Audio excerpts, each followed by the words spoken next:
Eventos finais, capítulo 13. A chuva serôdia. A obra do Espírito Santo é comparada à chuva, e fará descer a chuva, a temporã e a serôdia. No Oriente, a chuva temporã cai no tempo da semeadura. Ela é necessária para que a semente possa germinar. Sob a influência de fertilizantes aguaceiros, brota o tenro rebento. Caindo perto do fim da estação, a chuva serôdia amadurece o grão e o prepara para a foice. O Senhor emprega essas operações da natureza para representar a obra do Espírito Santo.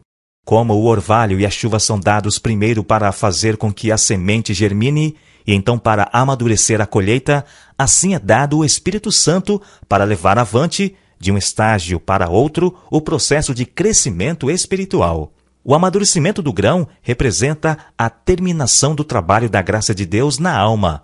Pelo poder do Espírito Santo, deve a imagem moral de Deus ser aperfeiçoada no caráter. Devemos ser completamente transformados à semelhança de Cristo. A chuva serôdia, amadurecendo a seara da terra, representa a graça espiritual que prepara a igreja para a vinda do Filho do Homem. Mas, a menos que a chuva temporã haja caído, não haverá vida. A ramagem verde não brotará. Se a chuva temporã não fizer seu trabalho, a serôdia não desenvolverá a semente até a perfeição. A chuva temporã veio no ano 31 depois de Cristo, no Pentecostes. Em obediência à ordem de Cristo, esperaram em Jerusalém o cumprimento da promessa do Pai, o derramamento do Espírito. Não esperaram ociosos. Diz o registro que estavam sempre no templo, louvando e bendizendo a Deus. São Lucas, capítulo 24, verso 53. Ao esperarem os discípulos pelo cumprimento da promessa, humilharam o coração em verdadeiro arrependimento e confessaram sua incredulidade. Os discípulos oraram com intenso fervor para serem habilitados a se aproximar dos homens e, em seu trato diário, falar palavras que levassem os pecadores a Cristo. Pondo de parte todas as divergências, todo o desejo de supremacia, uniram-se em íntima comunhão cristã. Só depois de haverem os discípulos entrado em união perfeita, quando não mais contendiam pelas posições mais elevadas, foi o Espírito derramado. O derramamento do Espírito nos dias dos apóstolos foi o começo da primeira chuva, ou temporã, e glorioso foi o resultado. Até ao fim do tempo, a presença do Espírito deve ser encontrada com a verdadeira igreja. Consequências da chuva temporã no Pentecostes.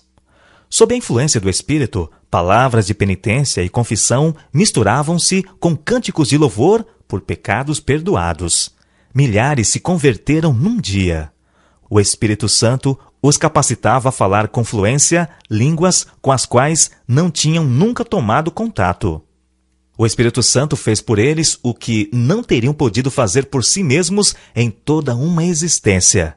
Seus corações estavam sobrecarregados com benevolência tão ampla, tão profunda, de tão vasto alcance, que foram impelidos a ir aos confins da terra, testificando do poder de Cristo. Qual foi o resultado do derramamento do Espírito no dia do Pentecostes? As boas novas de um Salvador ressuscitado foram levadas até as mais longínquas partes do mundo habitado. A igreja viu conversos vindo para ela de todas as direções. Extraviados, converteram-se de novo. A ambição dos crentes era revelar a semelhança do caráter de Cristo, bem como trabalhar pelo desenvolvimento de seu reino. A promessa da chuva serôdia. O derramamento do Espírito nos dias dos apóstolos foi a chuva temporã, e glorioso foi o resultado. A chuva serôdia será mais abundante, porém. Ao avizinhar-se o fim da ceifa da terra, uma especial concessão de graça espiritual é prometida a fim de preparar a igreja para a vinda do Filho do Homem. Esse derramamento do Espírito é comparado com a queda da chuva serôdia. Antes de os juízos finais de Deus caírem sobre a terra, haverá, entre o povo do Senhor, tal avivamento da primitiva piedade, como não fora testemunhado desde os tempos apostólicos. O Espírito e o poder de Deus serão derramados sobre seus filhos. Esta obra será semelhante à do dia de Pentecostes.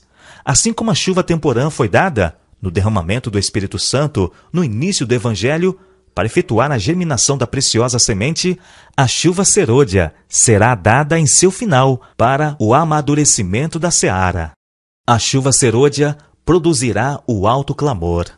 Nesse tempo, a chuva serôdia, ou refrigério pela presença do Senhor, virá para dar poder à grande voz do terceiro anjo e preparar os santos para estarem de pé no período em que as 7 últimas pragas serão derramadas. Ouvi os que estavam revestidos da armadura falar sobre a verdade com grande poder. Isto produzia efeito. Perguntei o que havia operado esta grande mudança. O anjo respondeu: foi a chuva serôdia, o refrigério pela presença do Senhor, o alto clamor do terceiro anjo. A chuva temporã produz conversão. A chuva serôdia desenvolve um caráter semelhante ao de Cristo. Em nenhum ponto de nossa experiência podemos nós dispensar a assistência daquilo que nos habilita a fazer justamente o começo. As bênçãos recebidas sob a chuva temporã são-nos necessárias até ao fim. Ao irmos ao Senhor em busca do Espírito Santo, este operará em nós mansidão e humildade, bem como consciente confiança de que Deus nos concederá a aperfeiçoadora chuva serôdia. O Espírito Santo procura habitar em cada alma. Caso seja ele bem-vindo como hóspede honrado, os que o receberem se tornarão completos em Cristo. A boa obra começada será terminada. Os pensamentos santos, as celestiais afeições e os atos semelhantes ao de Cristo tomarão o lugar dos pensamentos impuros, dos sentimentos perversos e dos atos obstinados. Podemos ter tido uma medida do Espírito de Deus, mas tanto pela oração como pela fé, devemos buscar continuamente mais do Espírito.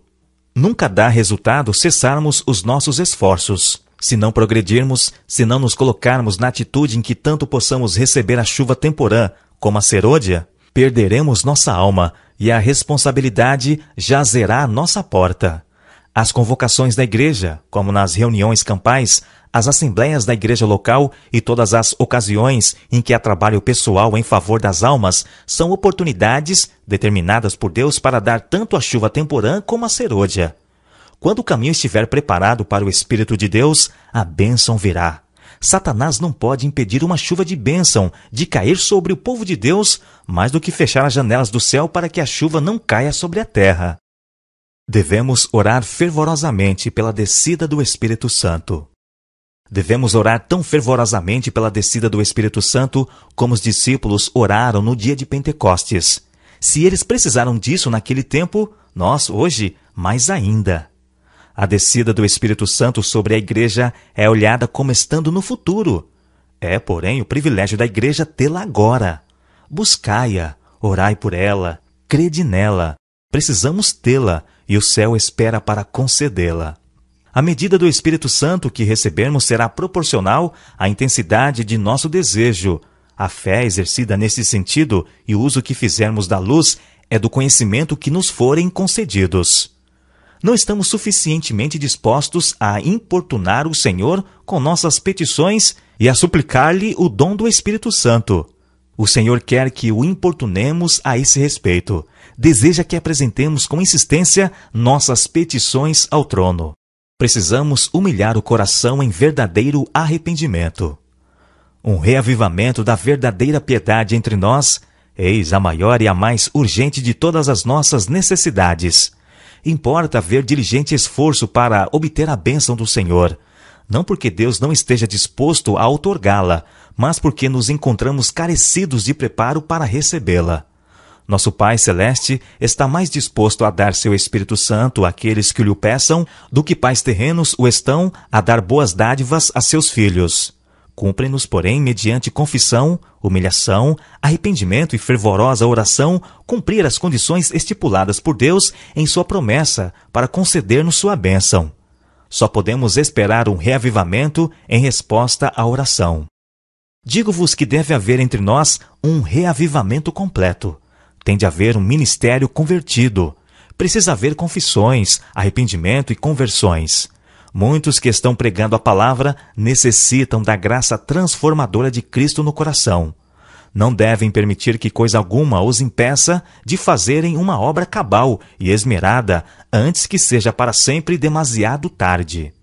A reforma deve acompanhar o reavivamento. Precisa haver um reavivamento e uma reforma, sob a ministração do Espírito Santo. Reavivamento e reforma são duas coisas diversas. Reavivamento significa renovamento da vida espiritual, um avivamento das faculdades da mente e do coração, uma ressurreição da morte espiritual. Reforma significa uma reorganização, uma mudança nas ideias e teorias, hábitos e práticas. A reforma não trará o bom fruto da justiça, a menos que seja ligada com o reavivamento do Espírito. Reavivamento e reforma devem efetuar a obra que lhes é designada, e no realizá-la precisam fundir-se. Temos de deixar de lado toda contenda e dissensão. Quando os obreiros tiverem a presença permanente de Cristo em sua alma, quando estiver morto todo o egoísmo, quando não houver nenhuma rivalidade, nenhuma contenda pela supremacia, quando existir unidade, quando eles se santificarem de maneira que o amor de uns pelos outros seja visto e sentido, então os chuveiros da graça do Espírito Santo hão de vir tão seguramente sobre eles, como é certo que a promessa de Deus não faltará nem um jota ou um tio. Mas quando a obra de outros é diminuída, para que os obreiros mostrem a própria superioridade, eles demonstram que sua obra não apresenta a assinatura que devia. Deus não os pode abençoar. Para subsistirmos no grande dia do Senhor, com Cristo como nosso refúgio, nossa torre forte, temos de deixar de lado toda inveja, toda luta pela supremacia. Temos de destruir completamente as raízes dessas coisas profanas, para que não tornem a brotar na vida. Precisamos colocar-nos inteiramente ao lado do Senhor. Ponham de parte os cristãos toda a dissensão e entreguem-se a Deus para a salvação dos perdidos. Com fé, peçam a bênção prometida e virá. Amai-vos uns aos outros. Cristianismo é a revelação do mais terno afeto de uns pelos outros. Cristo deve receber supremo amor dos seres que criou. E ele requer também que o homem nutra sagrada consideração por seus semelhantes. Toda alma salva, salvar-se-á por amor, o qual começa em Deus. A genuína conversão é uma mudança do egoísmo para a santificada afeição para com Deus e uns pelos outros. Os atributos que Deus mais aprecia são o amor e a pureza. Estes atributos devem ser acalentados por todo cristão. O mais forte argumento em favor do Evangelho é um cristão que sabe amar e é amável. É necessário haver entrega total. Deus não aceitará nada menos do que entrega incondicional. Cristãos indiferentes e corruptos não poderão entrar no céu. Eles não encontrariam felicidade ali, pois nada sabem dos elevados e santos princípios que governam os membros da família real. O verdadeiro cristão mantém as janelas da alma abertas em direção ao céu. Ele vive em comunhão com Cristo. Sua vontade está de acordo com a vontade de Cristo. Seu mais elevado desejo é tornar-se cada vez mais semelhante a Cristo. Não podemos usar o Espírito Santo. Ele é quem deve servir-se de nós. Mediante o Espírito, opera Deus em seu povo, tanto o querer como o efetuar, segundo a sua boa vontade. Filipenses capítulo 2, verso 13. Mas muitos não se submeterão a isto. Querem se dirigir a si mesmos. É por isso que não recebem o celeste dom. Unicamente aos que esperam humildemente em Deus, que estão atentos à sua guia e graça, é concedido o Espírito. Desimpedir o caminho para a chuva serôdia. Vi que ninguém poderia participar do refrigério a menos que obtivesse a vitória sobre toda a tentação, orgulho, egoísmo, amor ao mundo e sobre toda a má palavra e ação. Deveríamos, portanto, estar nos aproximando mais e mais do Senhor e achar-nos fervorosamente à procura daquela preparação necessária para nos habilitar a estar em pé na batalha do dia do Senhor. Cumpre-nos remediar os defeitos de caráter, purificar de toda contaminação o templo da alma. Então a chuva serôdia cairá sobre nós, como caiu a temporã sobre os discípulos no dia de Pentecostes. Não há coisa alguma que Satanás tema tanto, como que o povo de Deus desempeça o caminho mediante a remoção de todo impedimento, de modo que o Senhor possa derramar seu Espírito sobre uma lagoicente igreja. Toda tentação, toda influência contrária, seja ela franca ou oculta, será resistida com êxito. não por força, nem por violência, mas pelo meu Espírito, diz o Senhor dos Exércitos. Zacarias capítulo 4, verso 6. A chuva serôdia virá, e a bênção de Deus encherá toda a alma que estiver purificada de toda contaminação. É nossa obra hoje entregar nossa alma a Cristo, para estarmos preparados para o tempo de refrigério, pela presença do Senhor, preparados para o batismo do Espírito Santo. Ser trabalhadores diligentes no serviço de Cristo. Quando as igrejas se tornarem igrejas vivas e atuantes, o Espírito Santo será concedido em resposta ao seu sincero pedido. Então, as janelas do céu se abrirão para os aguaceiros da chuva serôdia. O grande derramamento do Espírito de Deus, o qual ilumina a terra toda com sua glória, não há de ter lugar enquanto não tivermos um povo esclarecido, que conheça por experiência o que seja ser cooperador de Deus. Quando tivermos uma consagração completa de todo o coração ao serviço de Cristo, Deus reconhecerá esse fato mediante um derramamento, sem medida, do seu Espírito. Mas isso não acontecerá enquanto a maior parte dos membros da igreja não forem cooperadores de Deus. Quando a ignominia da indolência e preguiça tiver sido afastada da igreja, o Espírito do Senhor se manifestará graciosamente. Revelar-se-á o poder divino. A igreja verá a providencial operação do Senhor dos Exércitos. Manter o vaso limpo e com o lado certo para cima. Não precisamos nos preocupar com a chuva serôdia. Tudo quanto temos que fazer é manter o vaso limpo e com o lado certo para cima e estar preparados para receber a chuva celestial, orando continuamente. Que a chuva serôdia caia em meu vaso. Que a luz do anjo glorioso, que se une ao terceiro anjo, resplandeça sobre mim. Dá-me uma parte na obra, que eu soe a proclamação, que eu seja um colaborador de Cristo. Assim, buscando a Deus, permite-me contar-vos, Ele vos está preparando todo o tempo, concedendo-vos sua graça. A resposta poderá vir com inesperada rapidez e irresistível poder, ou poderá ser adiada por dias e semanas, e nossa fé passar por uma provação. Mas Deus sabe como e quando responder à nossa oração. Nossa parte da obra é pôr-nos em conexão com o conduto divino. Deus é responsável por sua parte da obra. Quem fez a promessa é fiel.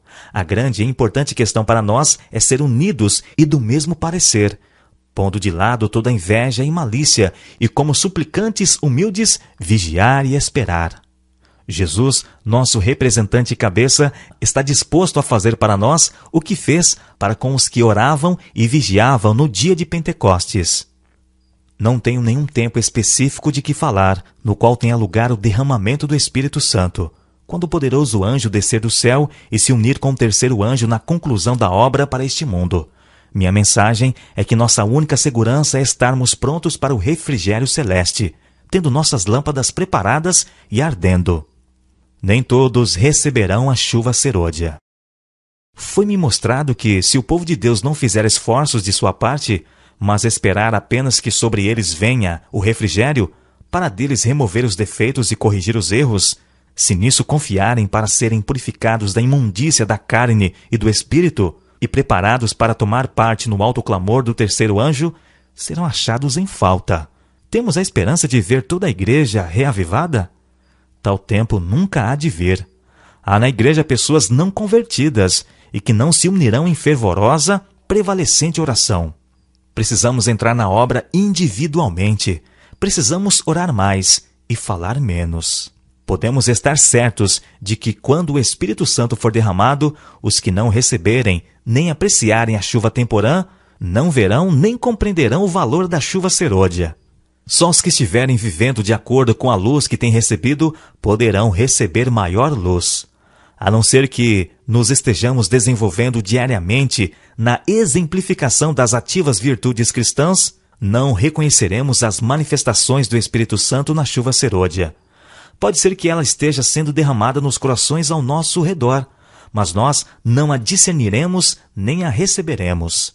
Aqueles que não fazem esforços decididos, mas esperam simplesmente que o Espírito Santo os force a ação, perecerão em trevas. Não vos deveis deixar estar tranquilamente, sem nada fazer na obra de Deus. perecerão em trevas.